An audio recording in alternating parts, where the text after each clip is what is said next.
I know you probably didn't watch Season 4 of The Witcher, so I watched it so you don't have to. And believe me, you didn't miss anything.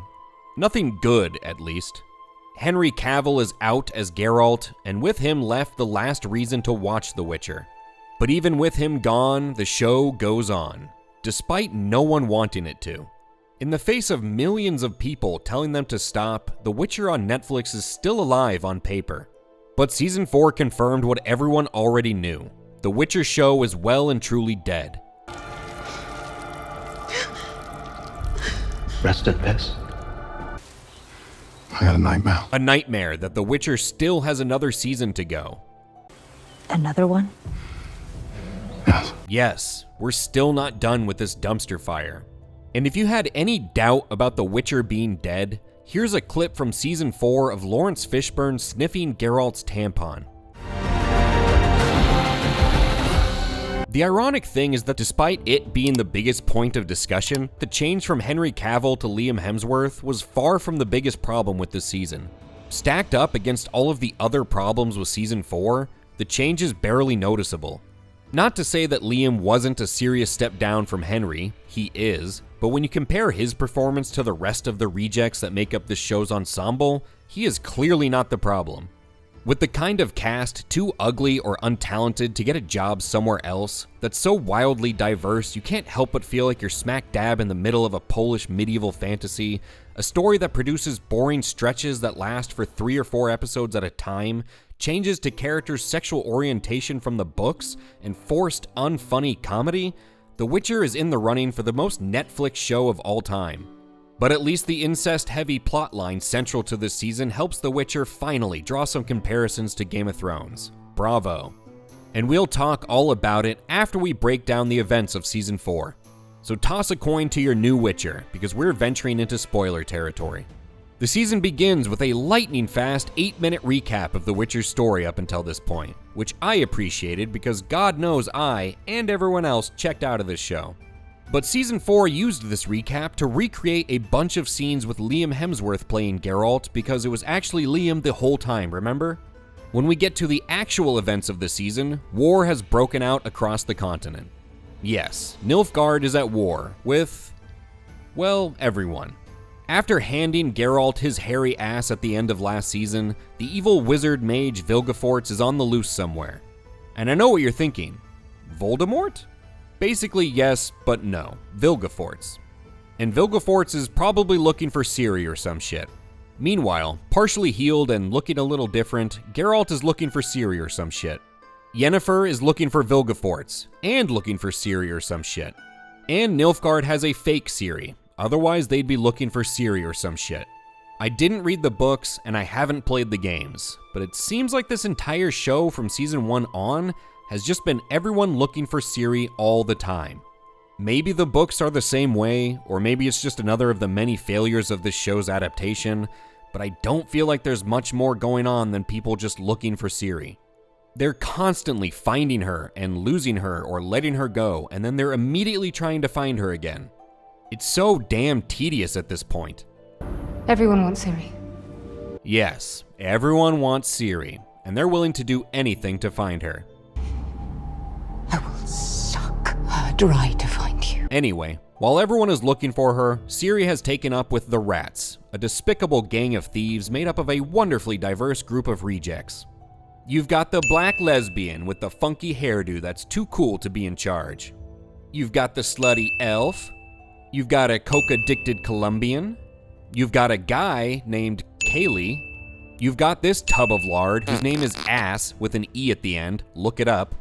And then you have this white guy who the black girl allows to think he's in charge. Elsewhere, the Witcher is in a dire race against time to find Ciri, who he thinks is in Nilfgaard. Time is running out and he has 0 time to waste. But he still gets willingly sidetracked twice an episode. Meanwhile, something terrible happens. Kaylee, the guy named Kaylee, tries to mount Ciri and take advantage of her in her exhausted state, but the girl Missile stops him just in time. Just in time for her to take advantage of Ciri herself. Yo, what the fuck? That was so fucked up, you guys. So they make out and have sex. So I thought, okay, it's pretty fucked up to take advantage of a girl that some guy just tried to take advantage of, and Netflix is doing Netflix things and making Ciri a lesbian. Not having read the books, I did some research, which opened up a pretty fucked up rabbit hole. So it turns out that Ciri in the books is considered by many to be bisexual, because of her relationship with Missile and a few occasions of her admiring women's bodies. But her entire relationship with Missile started with Missile raping her, and she never had any other sexual contact with another woman. So it's kinda fucked up for people to label her as a bisexual character. Like, I don't think getting raped unlocks a new sexual orientation. This isn't a furry porn game on Steam. And with that in mind, it's even more bizarre to see the articles demanding that The Witcher 4 honor Ciri's LGBT roots. And it's also really fucked up that Missile taking advantage of Ciri in Season 4 is shown as consensual. Their entire relationship in the books was one of manipulation and abuse. But we can't have her interracial lesbian relationship with the girl with the funky hairdo and a mustache be anything but a beautiful, euphoric experience. So instead, this season showed their relationship as mostly positive, with Missile serving as a voice of reason and a guiding light for Ciri. It's a pretty fucked up change, and if you really look at the basis of Ciri's LGBT label, it's actually the most fucked up thing they did this season. That disturbing rabbit hole aside, since Ciri is sleeping with Missile, they invite her to join the Rats. Emperor Emir of Nilfgaard finds out that the Ciri they have is fake, and he sets out to find the real Ciri, his daughter, to enact his pretty disgusting plan. My heir will be born of elder blood of my daughter's womb. Is that clear? It's clear, but I still think some explanation is required. In the meantime, Geralt and his crew meet a healer named Morpheus, who ends up being a vampire, but that fact has no real bearing on the story. One of the Emperor's advisors hires a Witcher-killing bounty hunter to find and eliminate Ciri so he can pull Emir down, off the Nilfgaard throne. Ciri, meanwhile, has become the leader of the dregs of society known as the Rats, gleefully thieving, murdering, doing coke, and slapping young boys. Elsewhere, canonically not gay Jaskier, sporting a bob, reunites with his boyfriend. And Voldefortz gathers his forces and attacks Yennefer, only to be turned back and forced to flee. Yennefer then portals in to save Ciri, only to find that it's the fake one, so she portals to Geralt for a bone sesh and then portals away. Now, Emperor Emir has to switch up his plans and find the real Ciri, but in order to do so, he needs to kill Geralt. And Geralt just so happens to be on his way to Nilfgaard, setting up an epic showdown between the White Wolf, Geralt of Rivia, and the White Flame, Emperor Emir, with Ciri's future on the line. An epic showdown that's coming next season. Maybe. Ciri thinks the Rats are in danger, so she fucks off to help them, leaving them undefended when the Witcher killer shows up. He slaughters them all in turn, and nothing of value was lost. Ciri shows up just in time to see her lesbian abuser die and get beheaded, and the show treats this as a sad thing. And Geralt and his crew help some random queen hold a bridge, and, ironically, he gets named Geralt of Rivia. So the crowning achievement of this season that we had the privilege to witness was Geralt of Rivia becoming Geralt of Rivia. Ladies and gentlemen, I give you The Witcher Season 4. For Henry Cavill's sake, it's a blessing that he was nowhere near this season. This was abysmal from start to finish. Even the action, which has been one of The Witcher's only saving graces, while it was still decent at times, was almost entirely limited to 2 episodes. And some of the action still did feature quite a few men just staggering around waiting for women or dwarves to deck them. There were 4 monster fights, only 2 of which were somewhat entertaining or interesting, and outside of those and the 2 big battle episodes, this season could not have been more boring. They had so little to do with these tedious plotlines of everyone trying to find Ciri that they turned episode 5 into a flashback, Snow White-style musical episode with an anime segment. Episode 5! When you're supposed to be building the storyline up toward the final crescendo of the season, The Witcher is singing and dancing around town with characters draping themselves in silks. But at least they weren't mindlessly searching for Ciri for a change. And when they weren't singing and dancing, the rest of episode 5 was dedicated to showing hollow flashbacks to flesh out characters no one cares about, rather than using time from any of your 7 other episodes to build characters naturally. And on that note, I'm getting real tired of this new school version of Netflix storytelling, where shows just try and cram in character development through stories and flashbacks just before the end. They always take an episode right at the last minute and try and make you care about the ensemble cast that the writers aren't good enough to make you care about naturally over the course of a story. Nothing screams, "I'm a shitty writer," louder than employing this method. Plus, they had some weird meta storyline going on, where this little girl is hearing the Witcher's tale being read to her by an in-world storyteller. And this girl, based on nothing, thinks she's part of the story. Seeing this, I think that's me. Why? What delusions of grandeur are making you think this? And this character is a part of the Witcher story later on. But why do it this way? Base it off something real, not her delusions of grandeur. Anyway, that all aside, everyone's looking for Ciri, and that's the story. It sucked.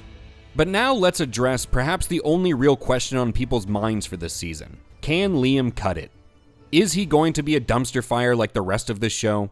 Honestly, no. He wasn't a disaster. He was just whatever. He's definitely a step down from Cavill, but like I said, he's not the biggest problem with this season. It's not like the season asked too much of him anyway. There weren't many emotional beats for Geralt. He didn't really face anything that he wasn't able to overcome with little to no difficulty. You could say that he played Geralt a little too self-assured to be interesting this season, but it's a minor nitpick. Also, I liked by how the end of the first episode, he's just wearing a biker's outfit, completely devoid of any medieval or fantasy quality. They did try twice to produce a new Geralt F-bomb like the iconic original. Fuck. Fuck. Fuck. And that one simple word might be all you need to see. He can't fill Cavill's boots in this role. Liam is less of a Geralt of Rivia and more of a Geralt of Timu. But man, Season 4 is definitely making a case for The Witcher being the most Netflix show of all time. Outside of the main 4 or 5 characters, the entire cast is packed with the kind of ugly, over-the-top, unsubtle, untalented theater kids Netflix shows are famous for. And you've got race swapping, sexual orientation flipping, and sassy gay characters everywhere. Yes, bitch. It really makes you feel like you're walking around medieval Warsaw. And the show is constantly trying and failing to work in forced humor.